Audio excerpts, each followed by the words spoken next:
This video is going to single-handedly win you lots and lots of games. Just do me one favor. After you checkmate your opponents in 12 moves, come back and comment here so I know you did it.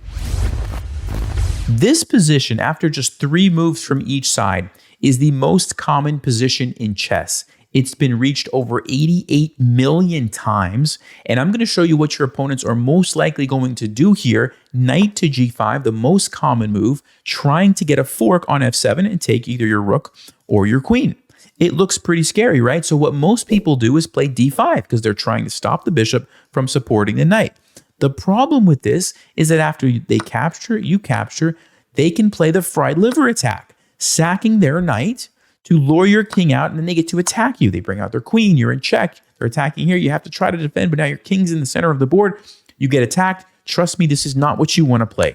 What I'm going to teach you guys is how to flip the script, and instead, you are going to be the one attacking your opponent. And the way you do it is by setting this very sneaky trap. You play bishop to c5, and over 2.7 million people have fallen for this. They're going to take here with their knight. This is what most people are going to do. They're going to think that they got a fork, and they're going to be very happy about it. This is exactly what we want, because now we get to launch an attack on their king by sacrificing our bishop. This is the Traxler. It's all about sacrificing your pieces, getting quick wins, checkmating your opponents early. It's so much fun to play, and it's extremely dangerous and extremely powerful. You're going to enjoy this. So we sack the bishop, and when they take, and by the way, if they don't take, we'll cover it in just a second.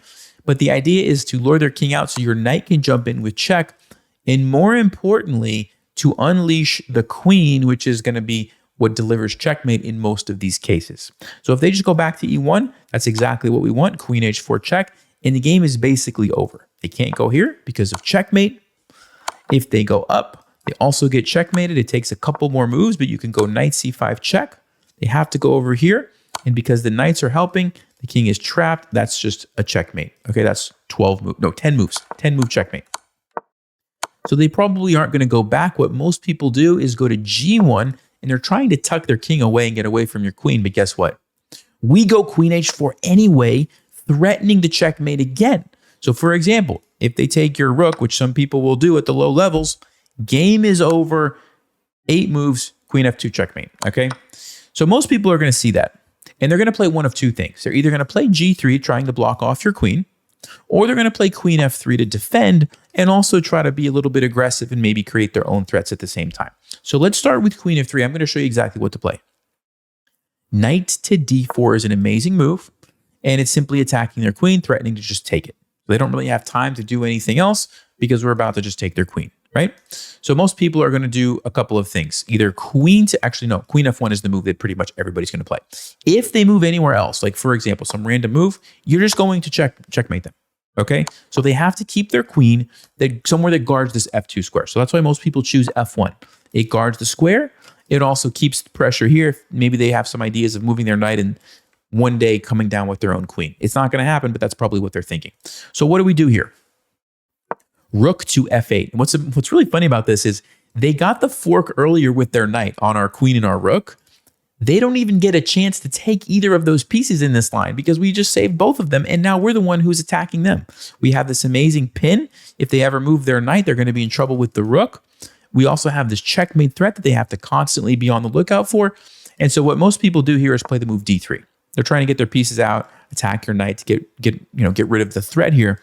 What we're going to do is simply drop our knight back, and they think, oh, good, I can take with a check, get away from the pin. Now I don't have to worry about that. But the problem for them is that after we recapture, the queen now has to leave unless they want to just lose their queen, right? But where's it going to go to? Here? Nope. You just take it with your queen. Here? Nope. You just take it with your knight. Only move is d1 and then checkmate. Game is over. That's 12 moves. Comment below when you do this to your opponent because I guarantee you it's going to happen to a lot of people, okay? So that's kind of the main idea behind the Traxler, okay? So let me just refresh your memory on what just happened. We allow them to take this by playing bishop c5. We are very happy to see it because we sack to lure the king out. We jump in with the knight, threatening queen h4. You pretty much always play queen h4 next move. Wherever the king goes, it's most likely going to be your best option. Queen h4, they have two options, g3 and queen f3. I just showed you queen f3. If they try to defend, we jump in with the knight. Then we bring the rook over. We have a great position, okay? The other thing that they could try is g3. If they play g3, you have to remember the secret rule of the Traxer. Okay, what's the secret rule? Always sacrifice. That's the rule. Always when in doubt, sacrifice. Okay, if you forget what to do, just sacrifice. We don't want to retreat. We don't want to go backwards and try to defend. Just sacrifice. Knight takes g3 is the move.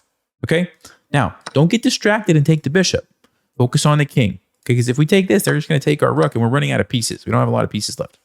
So what do we do instead? Queen takes g3 check. They move. And now you simply play rook f8. This is another key idea in the Traxer. Use this f file to attack them with your rook. Okay, because most of the time they're going to take you. That's when you bring the rook over and you attack their king.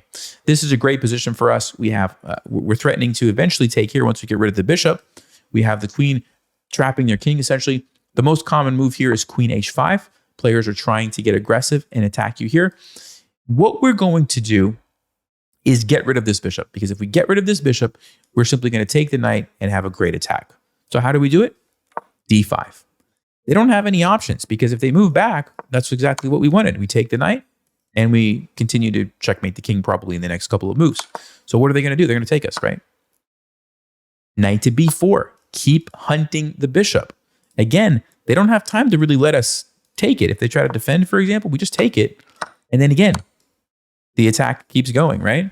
So what are they going to do? Most people are going to go back to b3, trying to save the bishop, also defending against your threat here, and keeping the knight defended. So what do we do? An amazing move, knight takes c2. By the way, all these lines I'm going to put in the description for you guys. You can copy paste it directly into chess.com or Chess. So don't worry about remembering it all. I've got you covered, okay? So we're going to take on c2. Why? Because if they take us, we're happy. The bishop's no longer defending the knight. We take it, and guess what? Now we get to go checkmate the king. Okay, we have the queen, we have the rook, we have our bishop coming in. As an example, bishop g4 check. Okay, let's keep going. So, just to remind you, if they accept your sacrifice, we are very happy. We jump in with the knight. We bring out the queen. They've got two main moves that you'll see most often. I showed you what to do against both of them. Here, you want to jump in with your knight, then bring the rook. Here, you want to sack first, and then bring the rook, and then get rid of the bishop. Okay, that's what you have to remember. Now let's go back a couple of moves and talk about this. What if they don't take your bishop and they try to get clever and play king f1?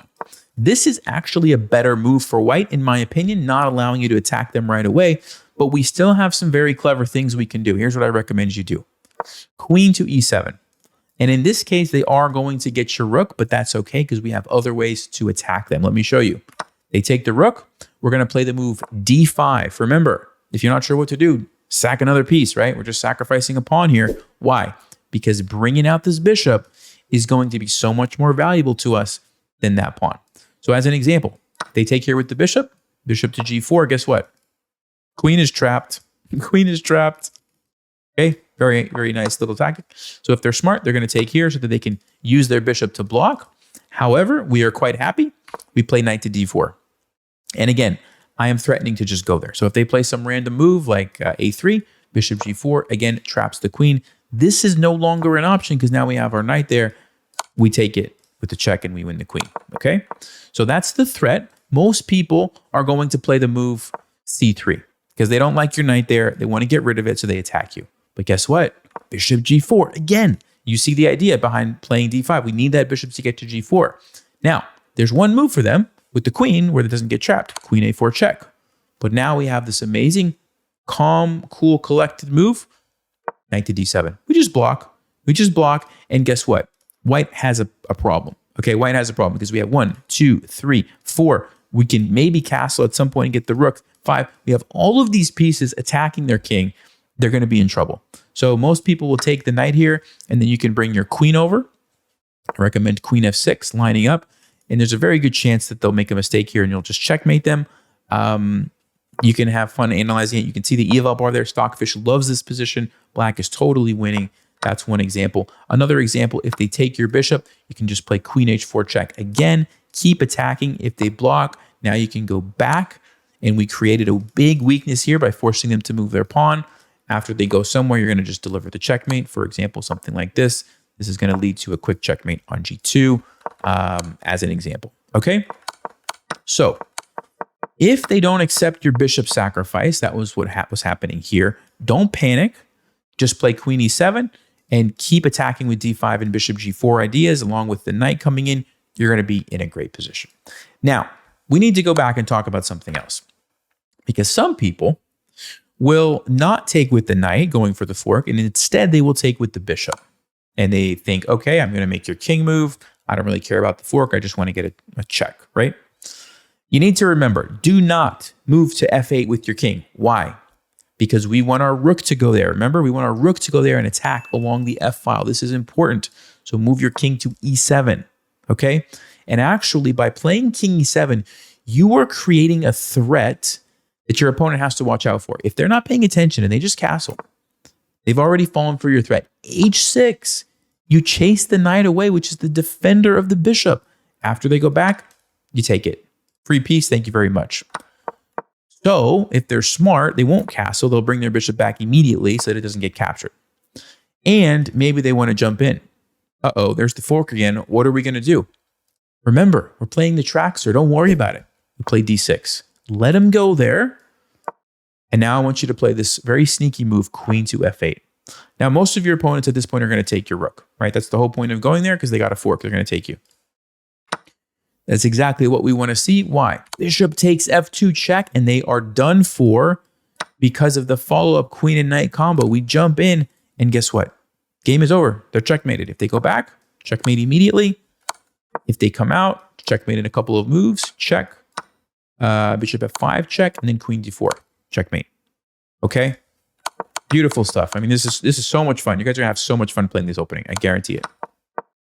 So, if they take with the bishop, just remember, don't go to f8 with your king, go to e7. Remember, you always want to keep this open for the rook, like in 90% of cases in the Traxler.